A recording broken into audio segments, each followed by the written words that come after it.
What's up, guys? Sci-Fi Guy 2094 here. Today I have a really good movie to review. I'm going to be talking about The House at the End of the Street, starring Jennifer Lawrence. Wow, I have to say, I really like this movie. This is a horror film from 2012. I had never heard of this movie back when it came out, and I really like it. So, basically, the premise of this movie, Jennifer Lawrence is a teenage girl. She's like 17 years old, and her parents are getting divorced. She moves from like Chicago to um, a different, it's like a suburb or some other place, some other city entirely, basically.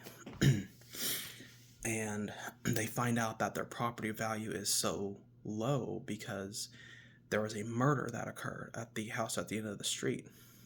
They learn this from like the neighbors at a it's like a neighborhood kind of party at one of the people's house. So they find out that the girl that lived there actually killed the parents, and now the brother kind of just lives there by himself. And people in the town think that the little girl ran off into the woods and she just like lives in the woods, or like she died. People don't really know. So, anyway, what happens in this movie is not what you think. So, first of all, Jennifer Lawrence starts talking to like the academic guy, the boy next door, all the girls like him. Things don't really go well because he kind of tries to force himself on her at a party, and she's just not, you know she doesn't like that, so she doesn't want to be with this guy. Now the townspeople all shun Tyler. Tyler is the man who his sister killed their parents. Well, he was I don't know how old he was at the time, but basically he's like a college kid now, and Jennifer Lawrence is only 17. So they start talking and seeing each other, and her mother is kind of opposed to this relationship because she doesn't think this guy's a good guy, and she's always saying that she's trying to find the worst guys and fix them up. And she asks the sheriff if this guy's in any trouble, and the sheriff is like, he's never been in any trouble or anything like that. But the mother is still very wary of this guy. And turns out she had reason to be, because it turns out he actually is a psycho, as we find out later in the movie.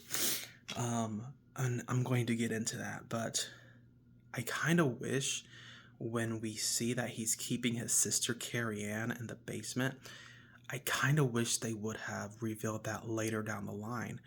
We can see that he is kind of caring for her, in a way caring for her, even though he's basically just keeping her in that house strapped up and then giving her sedatives when she gets all crazy.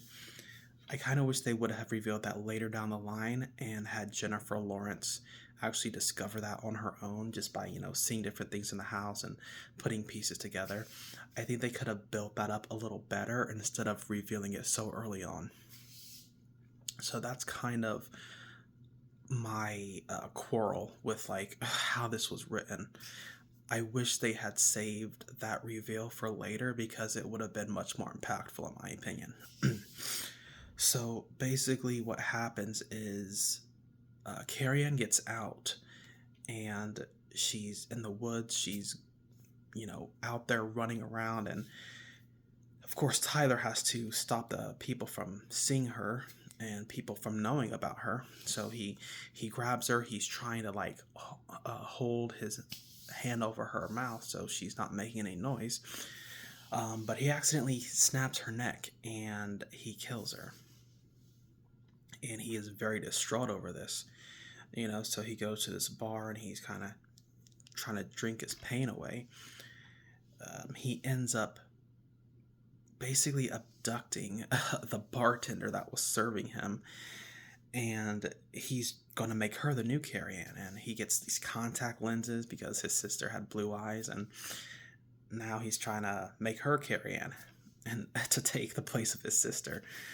And by this time, Jennifer Lawrence finds out, and then once she finds out, then he has to try to take her as Carrie Ann. And he really likes her, but he can't have her as like a lover and Carrie Ann.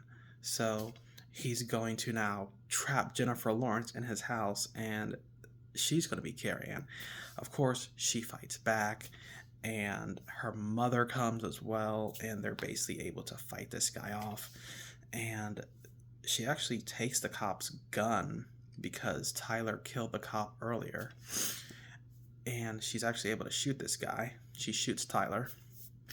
Somehow he is still alive, but then the mom comes and just like swings a hammer, hits him in the head, and yeah, you'd think he's dead after that, after being shot at least 2 or 3 times with like, what is a cop's gun, like a standard 9mm. So he got shot like 2 or 3 times in the torso, which that's where you're supposed to aim if you shoot somebody. You always aim for the torso.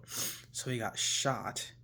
Then he got hit in the head with a hammer, and this guy was still alive when we find out at the end.